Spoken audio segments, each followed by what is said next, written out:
अस्सलामुअलैकुम वरहमतुल्लाहि वबरकातुहू। I hope आपके पहले 2 रोज़े अल्हम्दुलिल्लाह सुम्मा अल्हम्दुलिल्लाह बहुत अच्छे गुजरे होंगे। आपने भी अल्लाह ताला की रहमतें और बरकतें समेटी होंगी और मैं दुआ करती हूँ कि आपका आज का रोज़ा भी पहले दोनों की तरह अल्लाह ताला की रहमत में गुजरे। आप अपने नफ्स पर काबू पा सकें जैसा कि आप हमेशा से चाहते हैं। ठीक है जी। तो my dear sister and brothers, आज हम एक बहुत अहम मसले पर बात करेंगे। मसला क्या है? हम रोज़ाना नमाज पढ़ते हैं, फजर, ज़ोहर, असर, मगरिब और इशा। हम तरावी में भी खड़े होते हैं, कुरान खोलते हैं, रकू और सजदा करते हैं, लेकिन अक्सर दिल वहीं कहीं भटक जाता है। दिल में तो कुछ और चल रहा होता है। यही बात है ना, हम अल्लाह की मौजूदगी महसूस नहीं करते। क्या ये सिर्फ हमारा मसला है? नहीं, ये हर उस इंसान के साथ होता है जो रूटीन की इबादत में मसरूफ़ है लेकिन दिल और रूह को शामिल नहीं करता। अल्लाह ताला फरमाते हैं यानी कामयाब वो लोग हैं जिनके दिल नमाज में हशू के साथ हों। देखिए, हशू सिर्फ जिस्म का झुकना नहीं है, ये दिल का झुकना है। अगर दिल मौजूद नहीं तो नमाज सिर्फ एक जिस्मानी हरकत है, एक एक्सरसाइज बन के रह जाती है। तो नमाज में खशू होना ये बहुत ज़रूरी है और हमारे दिल का झुकना बहुत ज़रूरी है। हम अक्सर देखते हैं कि लोग फ़र्ज़ नमाज भी पढ़े बगैर दिल में गुस्सा, परेशानी, हसद या ख्वाहिशें लिए होते हैं। ये बिल्कुल ऐसे ही है जैसे किसी मेहमान को दावत में बुलाया हो लेकिन खुद मेज़बान दिल नहीं लगाता। नबी करीम सल्लल्लाहु अलैहि वसल्लम ने फरमाया कि अगर दिल नमाज में ना लगे तो दिल को नमाज के साथ जोड़ो। उसका तरीका क्या है? गौर करना, समझना और अल्लाह ताला से मांगना। मिसाल के तौर पर जब कुरान पढ़े तो उसके मायने पर गौर करें, हर आयत को दिल पर उतरने दे। एक और तरीका ये है कि नमाज के दौरान अल्लाह की अजमत और अपनी आजिज़ी को याद करें। सोचें कि मैं किसके सामने झुक रही हूँ। ये सिर्फ रूटीन नहीं है, ये मेरा अल्लाह ताला के साथ ताल्लुक़ है। हम दुनिया में छोटे छोटे कामों में बहुत हाजिर रहते हैं लेकिन अल्लाह के सामने खामोश होकर दिल लगाना, इस चीज़ को हम मुश्किल समझते हैं। ये हमें ये सिखाता है कि दिल की मौजूदगी के बगैर इबादत हमारी अधूरी है। एक और हदीस में नबी सल्लल्लाहु अलैहि वसल्लम ने फरमाया कि जो शख्स नमाज में दिल से शामिल नहीं होता वो जैसे अपने रब से दूर है, और वो जो दिल से शामिल होता है उसके लिए हर रकू, उसके लिए हर सजदा और उसके लिए हर अल्फाज की तिलावत एक नई रोशनी लाती है। अब हमें ये समझना होगा कि दिल की मौजूदगी के बगैर नमाज सिर्फ बॉडी मूवमेंट है। दिल की मौजूदगी के लिए सोचें, गौर करें, अल्लाह के हजूर आजिज़ी और खशू के साथ खड़े हों। मिसाल के तौर पर किसी ने मुझे बताया कि वो अक्सर नमाज पढ़ते हैं लेकिन दिल वहाँ नहीं होता। मैंने कहा फ़र्ज़ करें आप किसी अजीज़ से बात कर रहे हैं लेकिन दिल कहीं और है, क्या बात कामयाब होगी? बिल्कुल नहीं।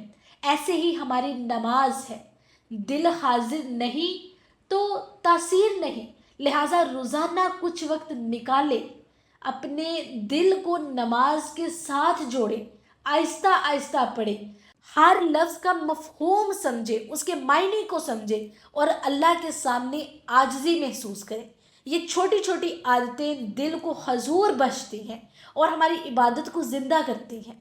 अब हम बात करते हैं कि दिल को नमाज के साथ कैसे जोड़ा जाए और क्यों अक्सर हमारा दिल नमाज के दौरान गायब हो जाता है। हम अक्सर सोचते हैं कि नमाज रूटीन है, वक्त पूरा कर लिया, हरकतें मुकम्मल कर दी, हमारी नमाज हो गई। लेकिन अल्लाह फरमाता है कि सिर्फ जिस्मानी अमल काफ़ी नहीं, दिल की मौजूदगी, दिल की हाज़िरी और खशू ये नमाज में लाजिम है। हम में से बहुत से लोग सुबह फजर के वक्त उठते हैं ना, हाथ धोकर मस्जिद या घर में नमाज पढ़ते हैं लेकिन दिल में नींद की थकन होती है, दिल में दुनियावी सोचें होती हैं या फिर कि कोई ना कोई परेशानी हमें परेशान कर रही होती है। इसका हल सिर्फ ये है कि नमाज से पहले थोड़ी देर खामोश हो जाए, دل کو اللہ کی موجودگی کا احساس دلائیں۔ نبی صلی اللہ علیہ وآلہ وسلم نے فرمایا کہ دل کے بغیر نماز روحانی غذا کے بغیر کھانے کے مترادف ہے۔ اب میں آپ کو نماز میں دل کی موجودگی کا ایک طریقہ بتاتی ہوں کہ ہم ہر رکوع اور سجدے کے دوران اللہ کی عظمت پر غور کریں۔ سوچیں، یہ میرا رب ہے، یہ میرا خالق ہے، یہ اللہ ہے جس نے مجھے پیدا کیا۔ جتنا بھی دل لگے میں جھک کر اس کے سامنے عاجزی دکھا رہا ہوں۔ جیسے دنیا میں ہم کسی بڑے شخص کے سامنے احترام سے جھکتے ہیں نا، ایسے ہی اللہ کے حضور دل کے ساتھ جھکے۔ ایک اور طریقہ یہ ہے کہ قرآن کی تلاوت کے دوران الفاظ کے معنی ذہن میں رکھیں۔ جب ہم لفظوں کو صرف زبان سے پڑھیں گے اور دل کو شامل نہیں کریں گے تو اثر نہیں ہوتا، لیکن جب ہر آیت کا مفہوم سمجھ کر دل میں اتاریں گے تو دل خود بخود نماز میں حاضر ہو جاتا ہے۔ ہمیں یہ بھی یاد رکھنا چاہیے کہ نماز میں دل کی موجودگی کے بغیر کوئی چیز مکمل نہیں ہوتا ہے۔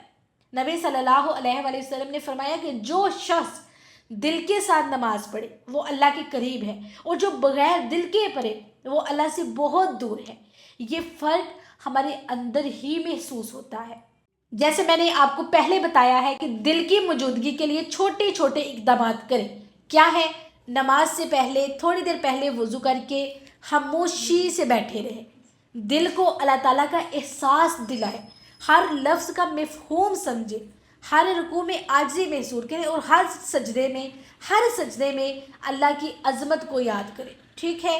یہ اقدامات آپ نے نیکسٹ ٹائم آپ جب بھی نماز پڑھیں گے یہ آپ نے لازمی کرنا ہے۔ ٹھیک ہے؟ اور سب سے بڑی چیز دعا ہے۔ دل کو نماز کے ساتھ جوڑنے کے لیے اللہ سے مانگیں۔ نبی صلی اللہ علیہ وآلہ وسلم ہر نماز کے بعد دعا فرماتے تھے، اور ہم بھی مانگیں کہ اے اللہ دل کو حضور عطا فرما، توجہ بانٹنے سے بچا اور عبادت کو قبول فرما، آمین یا رب العالمین۔ آخر میں یاد رکھیے گا کہ نماز کا مقصد صرف فرض پورا کرنا نہیں ہے بلکہ دل اور روح کی تربیت ہے۔ جب دل شامل ہوگا تو ہر لفظ، ہر رکوع، ہر سجدہ ہمارے لیے روشنی بن جائے گا اور ہمیں اللہ سبحانہ تعالیٰ کے قریب لے جائے گا۔ ٹھیک ہے؟ مجھے اجازت دیجیے، انشاءاللہ نیکسٹ ویڈیو میں ملاقات ہوگی۔ اللہ حافظ۔